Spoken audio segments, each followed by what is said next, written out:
Hi, I'm Joe Lynch, director and co-writer of the film Everly that's playing here at Fantastic Fest 2014, the 10-year anniversary, and I'm thrilled to be here.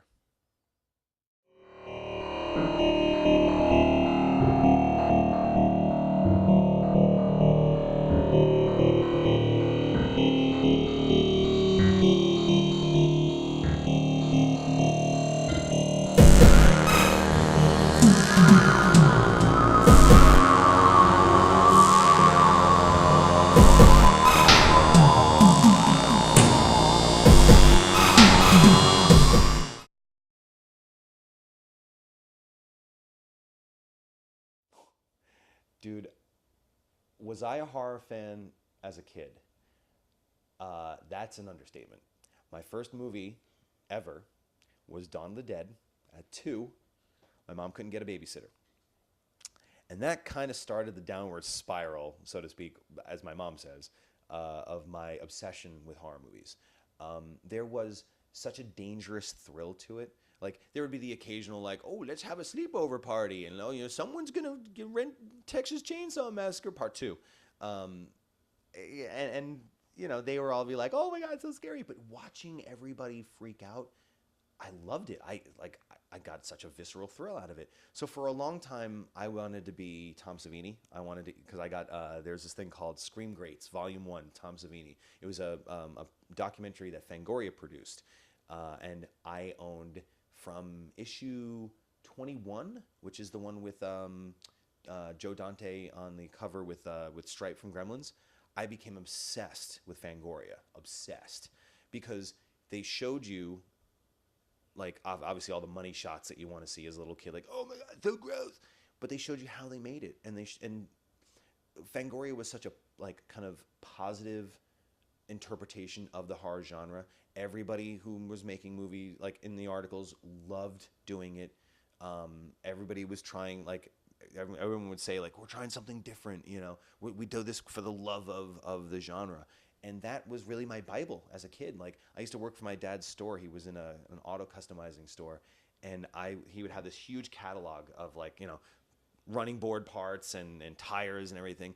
And I would systematically slip in issues of Fangoria so that he'd be like, hey, Joe, check that part number for that Mickey Thompson tire. I'm like, yeah, okay, Dad. And I'd be flipping through going like, oh my God, there's going to be an American Werewolf in Paris. This is amazing. This is awesome. So I like for the longest time I was just and I still am obsessed with horror movies. It's just obviously it's a little tougher now when you have a family to be like I'm gonna watch a Serbian film tonight. Like nah, you don't quite have that time anymore. But that's part of the reason why I love coming to Fantastic Fest. See, I brought it all around again because I'm trapped here and I get to see some of the greatest genre movies that the year has to offer. Hand selected by people that I truly trust, like Tim League, and the entire Fantastic Fest crew. That they're a very discernible crowd. They have a really good taste in the best genre films. So it's kind of like they've curated this private stash of movies that I get to catch up on for the rest of the year that I can tell everybody about. So it works out great. So yeah.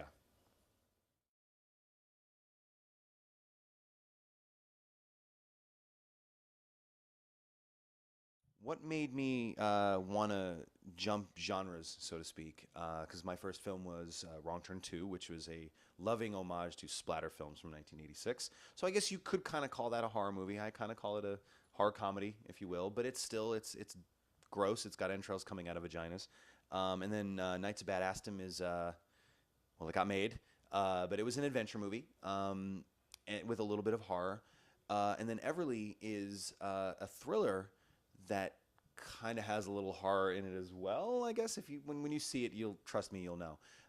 Look, I love all movies. I love all genres. I grew up with, when you grow up in the '80s, you're watching everything. You're watching the Cannon movies. You're watching the Silver Pictures, the Howard Gordon movies. You're watching Spielberg. And even Spielberg would jump genres all the time. And that I love that. I love that. You have a director like him that can make a movie about dinosaurs and then a movie about Holocaust in the same year, and I wouldn't classify those in the same genre, so to speak. So, and then, obviously another major influence on Everly and me is Tarantino, and how he could make a crime film and then, and then jump, into making like a vampire movie. I mean, obviously all of his movies in a way veer towards, the crime genre in a way, but he's also bending those expectations. Or even like in Pulp Fiction, he's putting a scene from the Texas Chainsaw Massacre practically in his crime film, with the whole Marcellus and Zed scene, So those are just the things that I love about movies, and I kind of say genre be damned. It's really more about the story. It's more about what story gives me the feeling that I always did as a kid. That visceral experience of wanting to laugh or cry or just smile in a movie and go, "That's cool." It's those things. So it never really depended on the genre to do that. But all my favorite directors started out making horror movies, and it's not like I went like, "Ooh, that's a great strategy." I just, like what they always say, that old adage of like, write what you know. I knew at that time, especially at that time with Wrong Turn 2, I knew horror movies really well, and I still do, and I love them. So I wanted to apply. It was kind of the easy in. It was like I got this. I know this genre well enough to be able to deliver them something that they were going to be happy with. But more importantly, sorry, don't tell Fox this, that I was happy with, because I cherish that era of horror movies, and I wanted to make something that stood the test of time with them.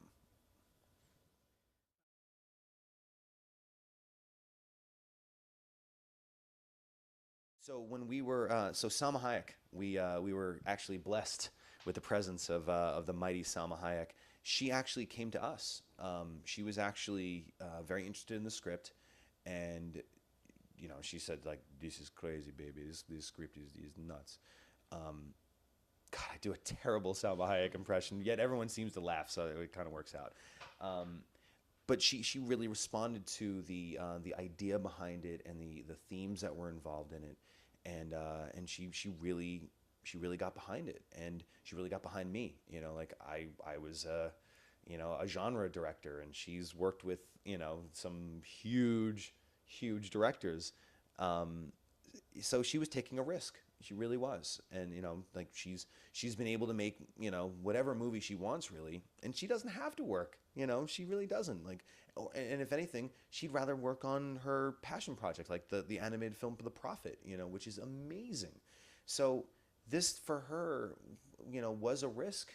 Like, and she put a lot of faith in me and the other producers and all the other filmmakers. Um, and she really just gave everything. Not just her summer where she could be in Montenegro or in Paris. She just emotionally committed to this in a way that I never expected. That was never on page. It was She brought real humanity. She brought warmth. She made Everly real, and I could not like I'll forever be indebted to her for that.